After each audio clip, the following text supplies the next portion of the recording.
একেবারেই বন্ধ হলো জলপাইগুড়ি চালহাটি রোড। ঘটনাটি ঘটেছে মঙ্গলবার রাতে।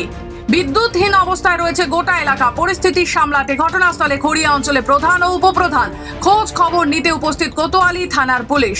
জানা গেছে এই দিন ঝড়ের তাণ্ডবে বেশ কয়েকটি বড় আকৃতির গাছ জলপাইগুড়ি চালহাটি দেবনগর সংলগ্ন এলাকায় পড়ে গিয়েছে।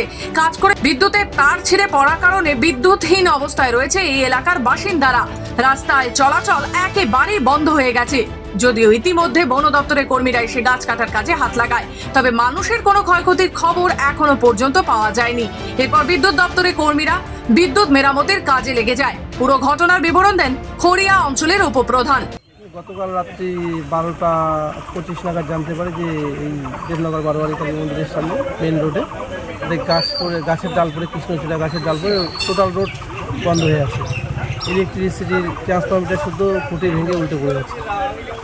শোনা মাত্রই তো কালকে রাতে ফোনে যোগাযোগ করার অনেক চেষ্টা করছি অনেকের সাথে, আর ভোরবেলা সকাল 6টা নাগাদ চলে এসেছি এখানে এসে গাছ কাটার লোক লাগিয়েছি। ইলেকট্রিসিটি বোর্ডকেও ফোন করা হয়েছে, ওনারা আসতেছে। উত্তরবঙ্গ থেকে নিজস্ব প্রতিনিধি রিপোর্ট, খবর বাংলা।